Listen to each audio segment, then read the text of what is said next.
बाद आपको घना सुख हो जाएगा, ये नकली सुख इस संसार का। फिर आप जी क्या करोगे? क्योंकि परमात्मा समर्थ है, ये साधना शास्त्र अनुकूल है, इसका बेनिफिट बहुत घना है।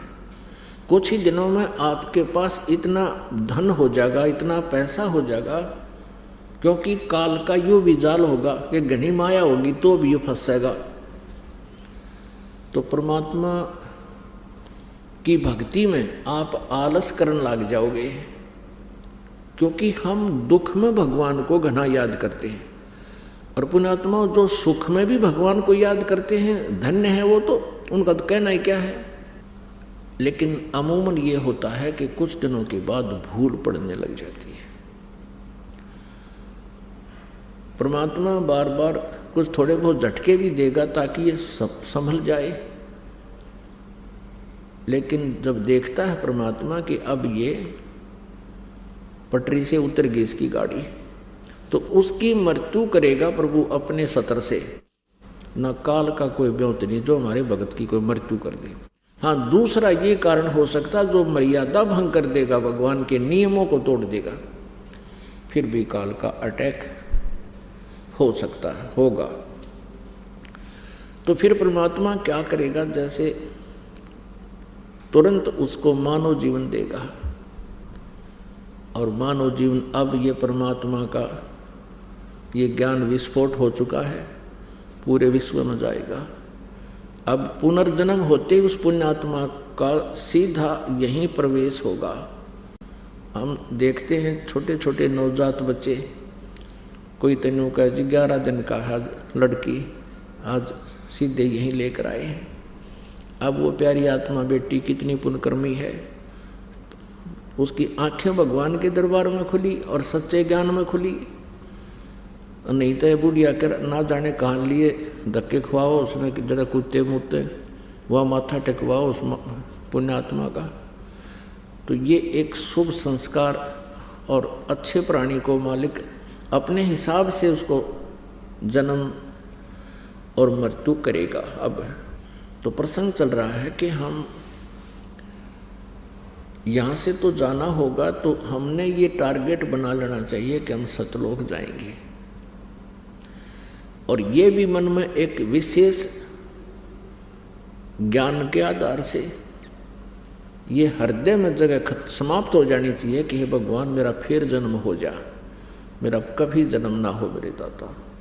क्योंकि मान लीजिए आपका फिर जन्म हो गया, जन्म होते ही फिर वही प्रोसीजर, बचपन में शिक्षा ग्रहण करो, फिर युवा होते ही रोजगार की चिंता, और फिर बच्चे ना हो वह चिंता होगी, तो फिर महाचिंता। और ये भी सोच कर चलो कि हमारा, क्योंकि हम गफलत करेंगे तभी हमारे साथ ऐसा होगा, पुनर्जन्म भी वैसे नहीं होगा जल्दी से।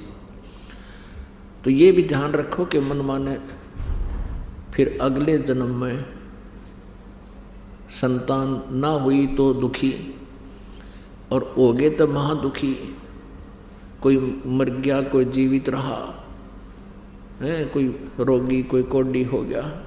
हम देखते हैं एक एक परिवार के ऐसे बच्चे हैं, तो जीवन से ही ऐसी स्थिति में है, ना वो मरे हैं ना जीवित हैं। तो कहने का भाव यह है कि इन दुखों को और इस हर हट के कुएं को याद रख कर इस जन्म और मृत्यु से आपको हृदय से नफरत हो जानी चाहिए। एक गलानी बनेगी अंदर में, एक गलानी बनेगी ज्ञान से और भक्ति से, तो फिर आपका पुनर्जन्म नहीं होगा। यहाँ पर आप सीधे सतलोक जाओगे, मर्यादा में रहना होगा, सतभक्ति करते रहना होगा, आखिरी श्वास तक जाप करना है। कबीर परमात्मा कहते हैं अपनी महिमा अपने पाने की विधि आप ही बताते हैं। साईं यूं मत जानियो प्रीत घटे मम चत, मरूं तो तुम सुमृत मरूं और जीवित सुमरूं नित। अब कहते हैं भगवान की भक्ति को, परमात्मा के अंदर आस्था या नकली सी मत लाइयो, एक मजाक मत समझना। कहते साईं यूं मत जानियो प्रीत घटे मम चित, मरूं तो तुम सुमृत मरूं और जीवित समरूं नित। तो पुण्यात्मा, परमात्मा का पाना सबसे आसान है। परमात्मा का पाना जितना आसान है, इस पृथ्वी पर कुछ भी काम इतना आसान नहीं है। सतलोक में जाना जितना आसान है, बहुत इजी है, लेकिन जो कठिन है वो ये है कि ये विश्वास होना जो ज्ञान दास आपको बता रहा है, ये कठिन है। जिस दिन आपके ये विश्वास हो जाएगा कि सचमुच ऐसा ही है, आपका मोक्ष निश्चित है। और ऐसे वैसे कहने से नहीं, आपको एक पॉइंट पर 6 प्रमाण दिए जाएंगे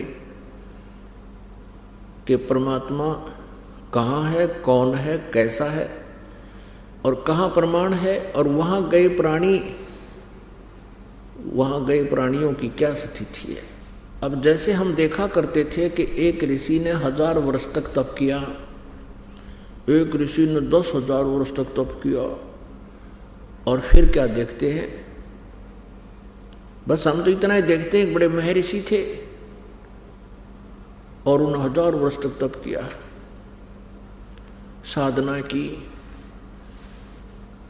अब हमें ये नहीं मालूम था उन साधना करने वालों ने क्या प्राप्त हुआ, उपलब्धि क्या हुई। हमने ये मान लिया कि वो तो भगवान को पा गए होंगे, और जिनको हम महर्षि मानते थे, जो बहुत अच्छे साधक थे, उनकी जीवनी हम देखते हैं तो पता चलता है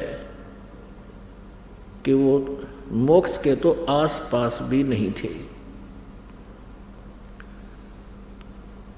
पुण्यात्मा, आज सुबह के सत्संग में एक प्रसंग चला था।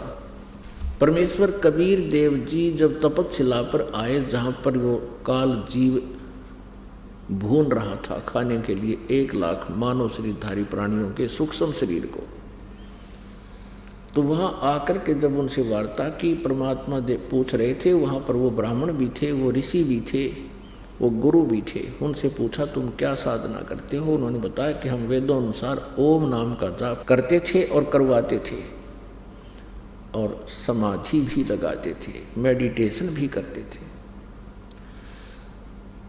और फिर भी उनकी वह तपस्या के ऊपर दुर्गति हो रही थी।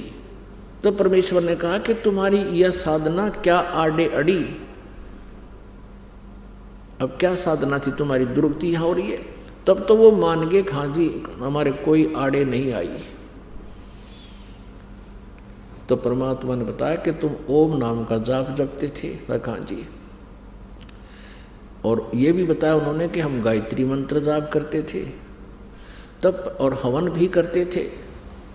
तो परमेश्वर ने बताया कि जैसे यज्ञ क्या चीज होती है, ये 5 यज्ञ होती हैं, 5 यज्ञ करनी चाहिए। एक यज्ञ है धर्म की, दूसरी यज्ञ है ध्यान, और तीसरी यज्ञ हवन की, चौथी यज्ञ प्रणाम, 5वीं यज्ञ ज्ञान की।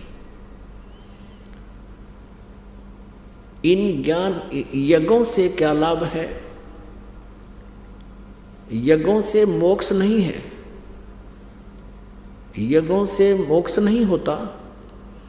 एक मंत्र है, परमात्मा के पाने का एक नाम है, मंत्र है, जाप है, उससे मोक्ष होता है। लेकिन उस मोक्ष प्राप्ति में ये यज्ञ सहयोगी हैं,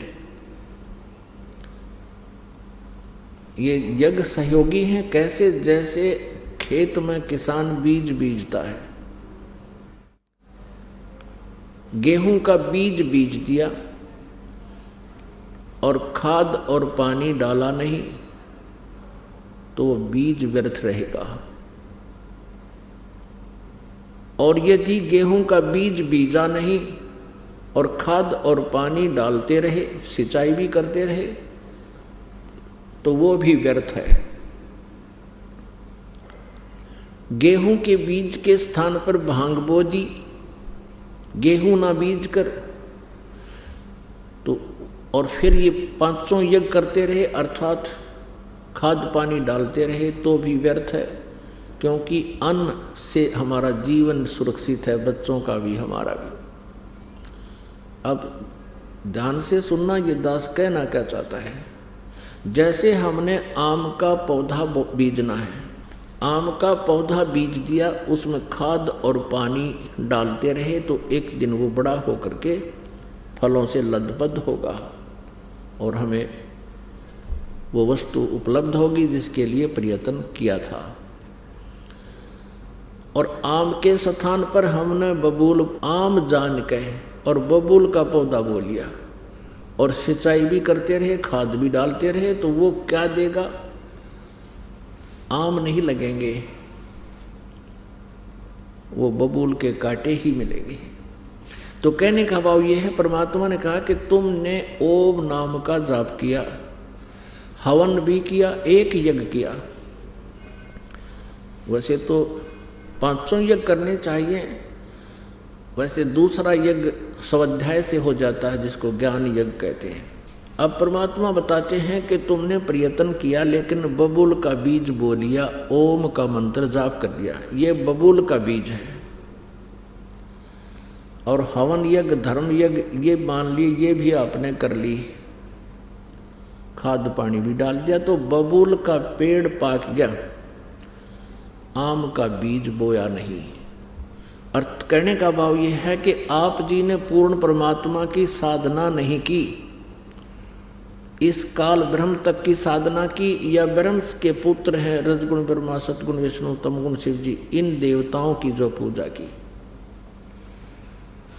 इससे तुम्हें मोक्ष नहीं हो सकता। जिस कारण से आप यहाँ तपस्या पर दुखी हो रहे हो और इसके बाद आप कुछ दिन ब्रह्मलोक में रहोगे क्योंकि ओम नाम के जापते हैं, उसके बाद आप नरक में भी जाओगे क्योंकि पूर्ण परमात्मा की जब तक भक्ति हमें नहीं मिलती पूर्ण संत के माध्यम से, तब तक हम अपना वर्क डन ही पाते हैं, किया हुआ कर्म ही प्राप्त होता है। जैसा कर्म करेगा वैसा ही फल यहाँ का भगवान देता है।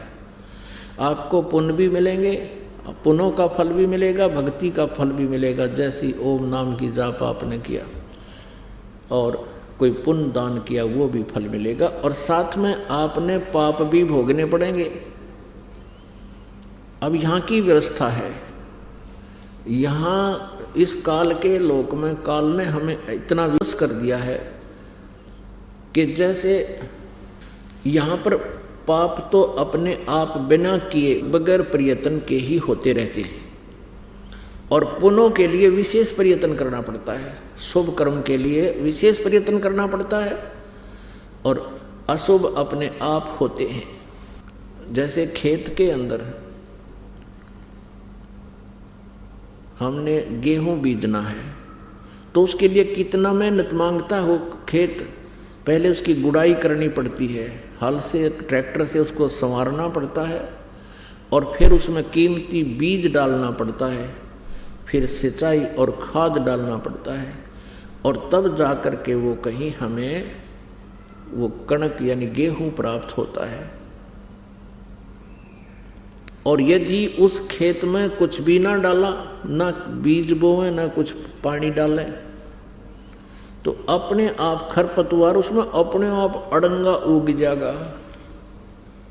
यहाँ का ऐसा नियम है। जब हम सत साधना करेंगे, परमात्मा की भक्ति करेंगे, तो उसके लिए हमने समय भी डिवोट करना पड़ेगा, और हमने दान भी करने पड़ेंगे, साधना भी करनी पड़ेगी। शुभ कर्मों के लिए तो खूब कमर तोड़ मेहनत करनी पड़ेगी, और अशुभ अपने आप हो जाएंगे। पृथ्वी ऊपर पग जो धारे, करोड़ जीव एक दिन में मारे।